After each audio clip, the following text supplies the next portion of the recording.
ꯊꯧꯕꯗ ꯊꯧꯒꯠꯅꯕꯗ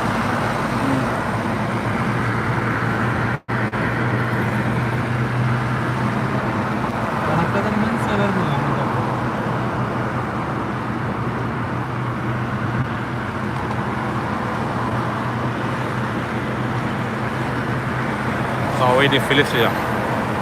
Karena kita paisa. Bangalele paisa vechine.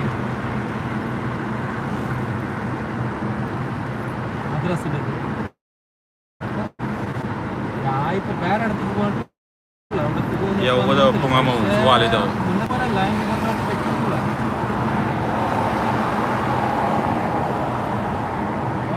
Poita undile portho mate madrasile pullar kelle nama portho.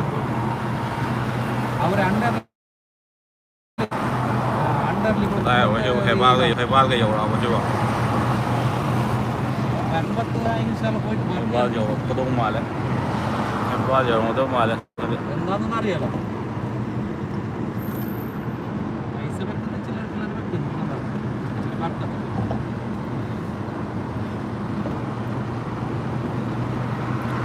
Sangat jauh, sangat jauh sih, kilometer putra ni pung wal, jauh pada pung apa mu?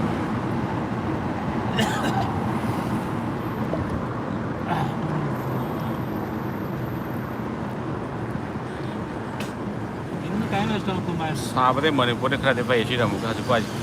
Ippathile time ಎಷ್ಟು ಆಗುತ್ತಲ್ಲ ಚಿನ್ನ ವಯಸ್ಸಲ್ಲಿ time ಹೋಗ್ತದೆ ಮತ್ತೆ ಲೆಕ್ಕಡು ಬಾಗಲೂರು ಯಲಹಂಕ ಕಾಗವಾರ ಅನ್ನಂಥದ್ದು ಹೇಳಿ return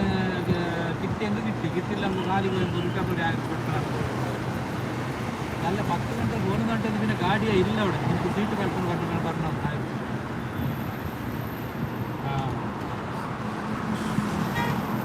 അങ്ങനത്തെ കത്തുവാൻ ചപ്പത്തെ ക്യാൻമേൻ താതെ ചെയ്യുവാൻ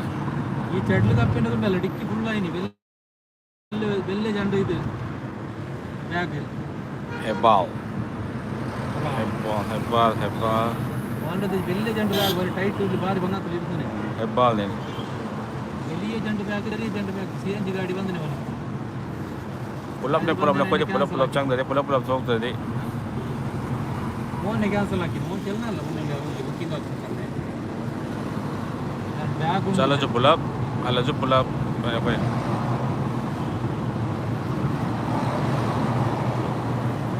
ഇതില്ല അത് കാണാൻ സഞ്ജയ് കുമാർ ഇല്ലേ രമേനെ ഇല്ല ഞാൻ കേട്ടെ 950 നാട്ടിൽ 1050 കറക്റ്റല്ലേ ഞാൻ ഇവിടെ പോകുന്നത് एयरपोर्ट की लंबाई जो शाम को आने हैं पता ना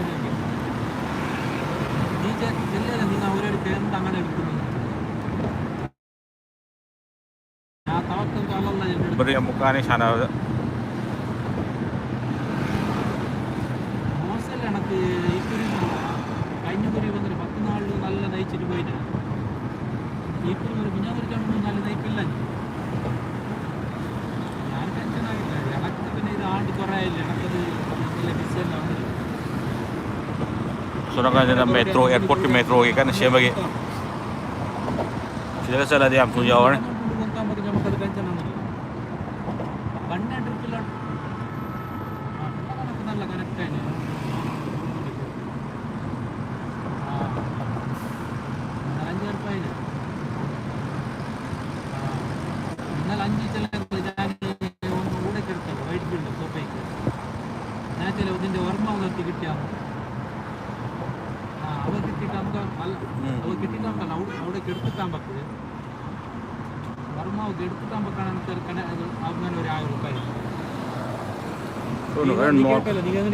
कर्नाटक आगे north Bangalore north India airport of सिंगा में അത് ഒരു ടൈമിൽ ഒരു കോൺഫിഡൻറ്റ് വരുന്നു कोई पूरा साउथ दफा मुझे नॉर्थ की साउथ आया था मैंने അങ്ങനത്തെ മൂവ്മെൻറ്റിലാണ് എടുത്തത് വർമ്മ ചില ടൈമിൽ ചെയ്താൽ അതിൻ്റെ ഏറെപ്പുറം ടൈമിലാണ് വീണ്ടും ചില നിൽക്കുന്നു അർത്ഥം थांनाबो बर' kan वाय सानारि ഓക്കെ ശരി mall kariyo mayam tu lai company mall of Asia lai basa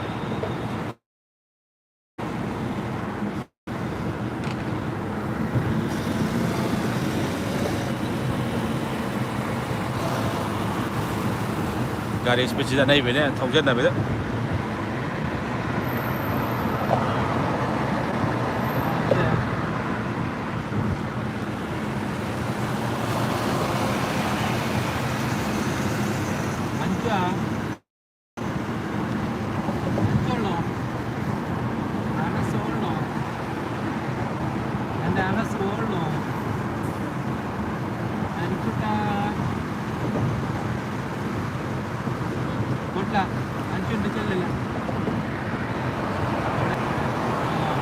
cùng từ đây mà khai khoai cùng vấn đề là cái từng lùm mà phụ pha mình chẳng ngày kép ngày mình kép xuống một cái xe gì thằng rồi xe gì làm cái gì mà ngày nhà đấy là một cái tàu mà phần mẹ ta là cái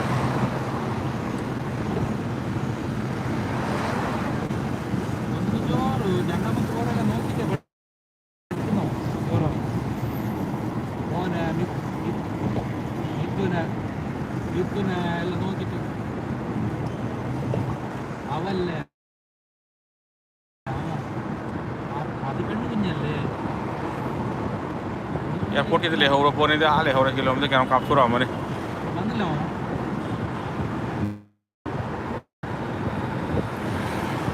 city of सिलाने से आकर लगे Bangalore palace का ही लगा मैंने तो ऐसे करम apartment society में हम लेकिन मणिपाल तो हॉस्पिटल दे रहे कुഞ്ഞി എന്തായി स्टिमोल എന്റെ കണ്ണൊക്കെ എന്തായി करी सोसाइटी में जब मैं अपार्टमेंट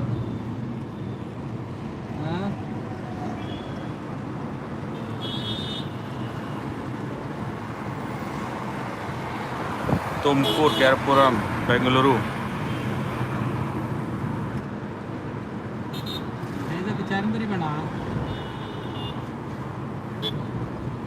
बेंगलुरु सिटी ऑफ से लगा दो माले खले यहाँ ले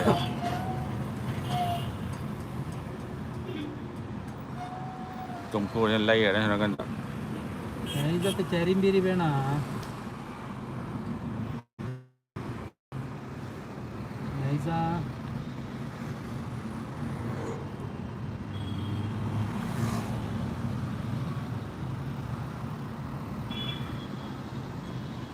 എന്തായി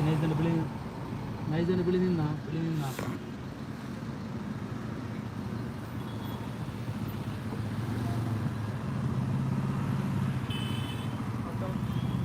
ट्रैफिक हम तो उग्र माले पन करेंगे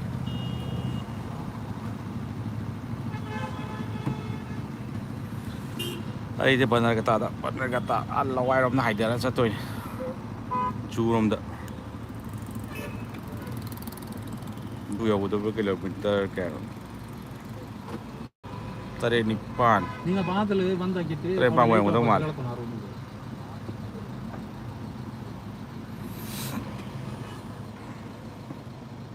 कितना बोला ही तो ऐसे ही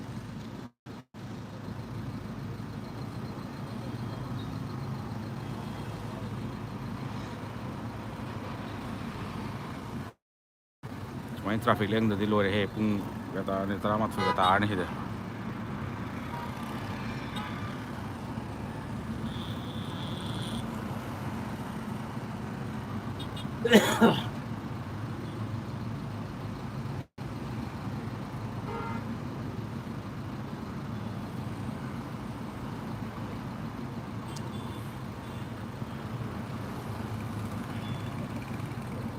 हार दे आपको हाँ എന്താ ഇനി കൈ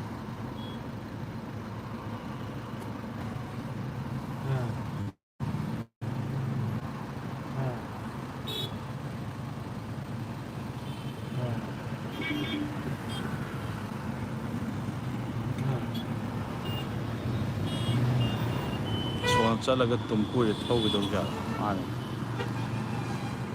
सर तुमको ठगो लगा दो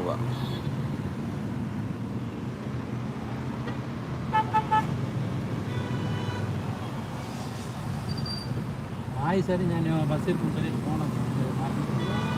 ബസ് ഓട്ടോ ബിഹാൻ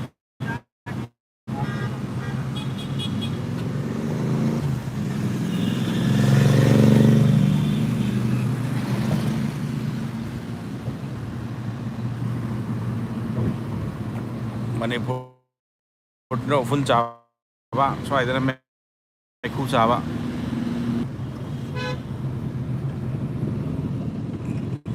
गैलेक्सी नोंलेक्सी याम लेरे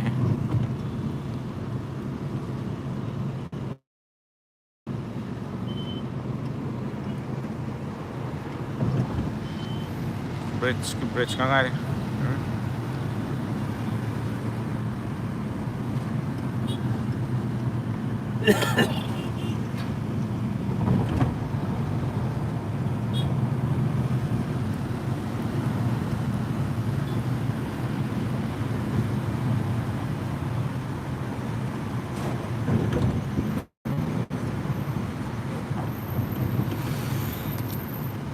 Jumbo tu nih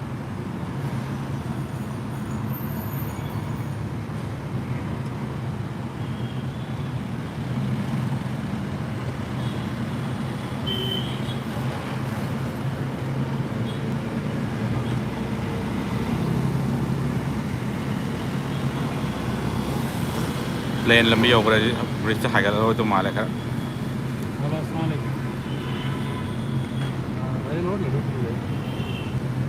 ब्रिज लंबी लो अब तो माला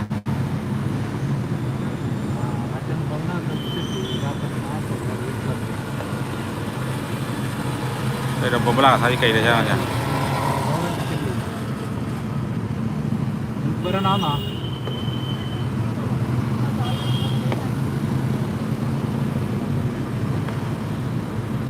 बबला के हम सारे